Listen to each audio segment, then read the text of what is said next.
Naniniwala ka bang mahalaga ang physical looks para manatiling mainit ang isang relationship?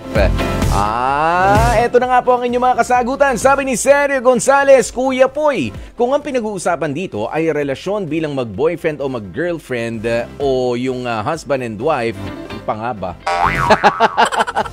Sa tingin ko, para sa akin lang oo, mahalaga din naman talaga ang physical looks. Kaya nga may iba na nagloloko yung partner nila kasi hindi na siya yung dating minahal niya na ang bango at ang linis. Pero kung di mo hahayaan na mangyari yon sa sarili mo, hindi mo mawawalan ng gana sa'yo si partner. Mahalaga yung hygiene, kaya panatilihin para pati pagsasama ninyo ay hot na nag-aalab.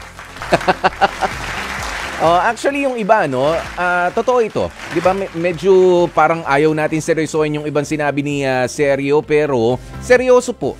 Seryosong ganyan yung iba dahil sa matagal na kitang girlfriend, matagal na kitang boyfriend, okay lang na ganito yung itsura ko, okay lang na ganito yung amoy ko, okay na lang. Yung akala nyo okay na lang lahat dahil mahal naman ako eh. Okay yun.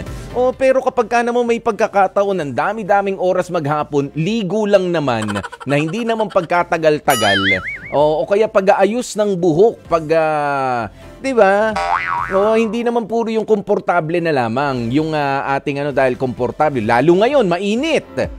Lalo mainit. Okay lang yung mga butas-butas na damit. Pero you make sure naman na pinaghahandaan mo ang bawat pag-uwi ni mister, bawat pag-uwi ni Mrs. Ganyan. Hindi kailangan na para ka na namang katulad dati na magde-date kayo. But it matters, no? Kung anong itsura ng kanyang dadatan sa bahay, yung pinaghahandaan. Iba yung feeling na pinaghahandaan yung pagkikita ninyo kahit pa nga matagal na ang pagsasama ninyo. Yung hindi lahat nakabase sa okay lang yun, ganito naman. Tapos yung ibang dumi-dumi ng kuko sa paa, ang haba na, kalam konti na, bibigyan mo na lang ng pakpak, mukhang agila na. Diba yung mga ganyan na mga nakakatakot eh. Kaya nata-turn off yung inyong mga partner. Ngayon, sabi naman ni Mary France, wala sa itsura yan, aanhin mo kung gwapo, kung lolokohin ka naman. Sa bagay, pati nga yung mga hindi kagwapuhan, nanloloko na rin ngayon. Totoo po yan.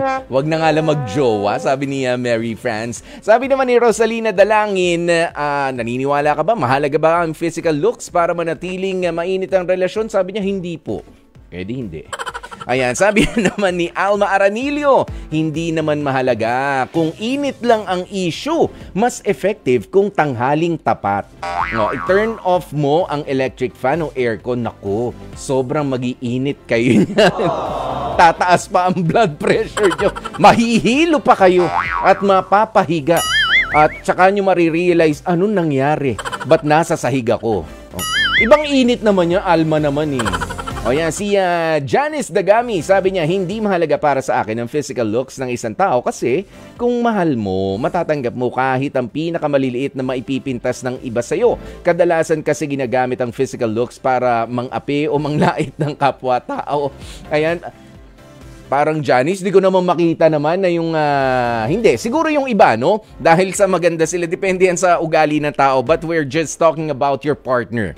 Di ba? Kung paano nga natin pangangalagaan din ang ating itsura. Hindi naman yung not necessarily na ibabalik mo pa yung itsura mo nung nanliligaw ka o nung nililigawan ka niya. But at least, di ba? You look healthy. Di ba? Hindi kayong maputla.